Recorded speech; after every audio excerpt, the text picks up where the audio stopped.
ओम शांति। भाग्य विधाता। इस पुस्तक में आज हम पढ़ेंगे ऐसे थे मेरे साकार बाबा। इस विषय पर ब्रह्मा कुमारी प्रभा बहन जी अपने अनुभव सुनाती है। चलिए आज हम इसे पढ़ते हैं। भरूच गुजरात से ब्रह्मा कुमारी प्रभा बहन जी अपने अनुभव सुनाती है कि सन 1965 में मुझे मथुरा में ईश्वरीय ज्ञान प्राप्त हुआ। इस ज्ञान में हमारा पूरा ही परिवार चलता है। सबसे पहले मेरे लौकिक पिताजी ज्ञान में आए, उसके बाद सारा परिवार आया। हम सबके ज्ञान में आने के पीछे एक कारण निमित्त बना। मेरे लौकिक पिताजी सिगरेट बहुत पीते थे, जिसके कारण मेरे पिताजी और माताजी के बीच बहुत झगड़ा चलता था। माताजी सिगरेट छोड़ने के लिए कहती थी, लेकिन पिताजी छोड़ते नहीं थे। परिवार बहुत धार्मिक भावना वाला था, जिसके कारण बचपन से पूजा पाठ करने के संस्कार हम भाई बहनों में थे। पिताजी को जिस दिन ज्ञान मिला, उसके दूसरे दिन से ही उन्होंने सिगरेट पीना छोड़ दिया। यह देखकर हम सब घर वालों को बहुत आश्चर्य हुआ। जिसको छोड़ने के लिए माँ कई वर्षों से कह रही थी, रोज झगड़ा भी करती थी, वो एक दिन में छूट गई। अवश्य ही इस संस्था में जरूर कुछ है, वहाँ जरूर कोई दैवी शक्ति है।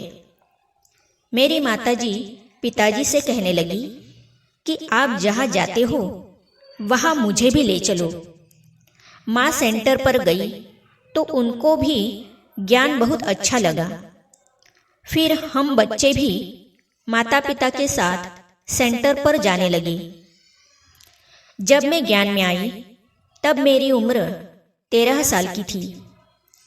उस दिन शिव जयंती थी। मुझे सिनेमा देखने की बहुत इच्छा होती थी, क्योंकि स्कूल में सहेलियाँ कहती थी कि आज हम फलाना सिनेमा देखने गई थी, जो बहुत अच्छा है। मैं पिताजी से कहती थी तो वे कहते थे, ठीक है, मैं ले जाऊंगा, लेकिन तुम्हारी माँ भी चलनी चाहिए। माताजी बहुत धार्मिक भावना वाली होने के कारण न खुद सिनेमा देखने जाती थी और न हम बच्चों को जाने देती थी। शिव जयंती हमारी अलौकिक जयंती है। शिव जयंती के दिन पिताजी हमारे पास आए और कहने लगे, चलो आज तुम सबको सिनेमा देखने ले चलूँगा। हम सबको बहुत खुशी हुई, क्योंकि कई सालों से हम कहते थे, लेकिन पिताजी नहीं ले जाते थे। आज उन्होंने ही कहा तो बहुत खुशी हुई। उस दिन मेरा शिवरात्रि का व्रत भी था। पिताजी एक बड़े हॉल में ले गए। वहाँ स्टेज पर सफ़ेद वस्त्रों वाली 2 बहनें बैठी थी। जैसे ही मैं उस हॉल में गई और उन बहनों को देखा, तो मुझे इतना आकर्षण हुआ कि मैंने यह निश्चय किया कि इन जैसे ही बनना है। मुझे इन जैसा ही जीवन बनाना है।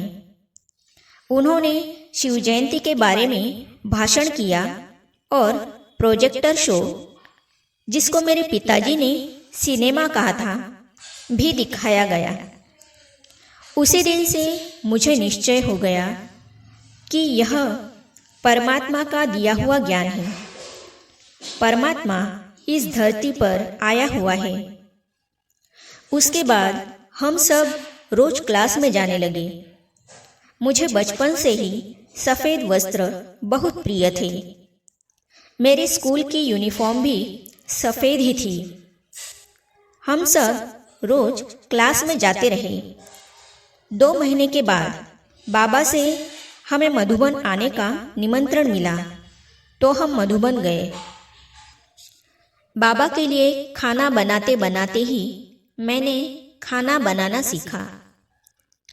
बाबा को देखते ही बाबा से स्नेह की वर्षा मेरे ऊपर होने लगी।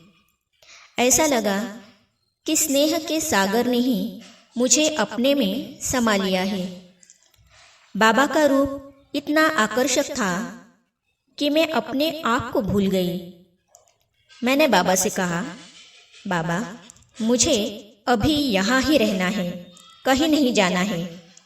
मुझे सेवा करनी है, मुझे पढ़ना भी नहीं है। उस समय मैं 9वीं क्लास में पढ़ती थी। बाबा ने कहा, बच्ची अभी तुम छोटी हो, पढ़ाई पूरी करना, बाद में तुम सेंटर पर रहकर सेवा करना।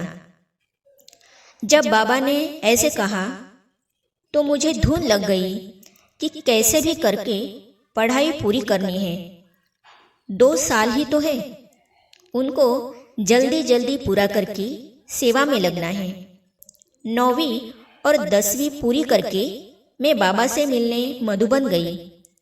जाते ही मैंने बाबा से कहा, बाबा आपके कहे अनुसार मैंने पढ़ाई पूरी की, अभी मुझे यहाँ ही रहना है और सेवा करनी है। उसी समय बाबा ने मेरे से पूछा, बच्ची तुमको बाबा की ही सेवा करनी है तो क्या तुमको खाना बनाना आता है? मैंने कहा, बाबा मुझे खाना बनाना नहीं आता। तो बाबा ने कहा, बच्ची अगर तुमको खाना बनाना नहीं आता तो सेंटर पर रहोगी तो क्या भोग बनाओगी और क्या बाबा को और जिज्ञासुओं को खिलाओगी? मैंने कहा, ठीक है बाबा, मैं खाना बनाना सीख लूँगी। फिर बाबा ने कहा, बच्ची तुम आज से ही बाबा के रथ के लिए खाना बनाना। वही लच्छू दादी थी, उनको बुलाकर कहा, बच्ची आज से यह बच्ची बाबा के लिए खाना बनाएगी, तुम उसको खाना बनाना सिखाना। उसी दिन से मैंने बाबा के लिए खाना बनाना शुरू किया। 3 मास तक मैं मधुबन में रहकर बाबा का खाना बनाती रही। बाबा खाना बहुत प्यार से खाते थे। बाबा का भोजन बहुत साधारण था। बाबा सादी रोटी मूंग की दाल खाते थे। बाबा ज़्यादातर उबली हुई सब्जियां और उबला हुआ करेला खाते थे। सींगी अर्थात सहजन की फली को भी बाबा बहुत प्यार से खाते थे। बाबा का भोजन बनाते बनाते ही मैं भोजन बनाना सीखी। मुझे लौकिक घर में खाना बनाना नहीं आता था। इस अपने अनुभव को ब्रह्मा कुमारी प्रभा बहन जी आगे जो लिखती है, इसे हम पढ़ेंगे अगली कड़ी में। तो ये जानने और पढ़ने के लिए इस चैनल को सब्सक्राइब करने के साथ ही साइड में जो बेल आइकॉन है उसे भी क्लिक कीजिए, ताकि आने वाली सभी वीडियो और अब तक की सारी वीडियो आप तक पहुंचती रहेगी। ओम शांति।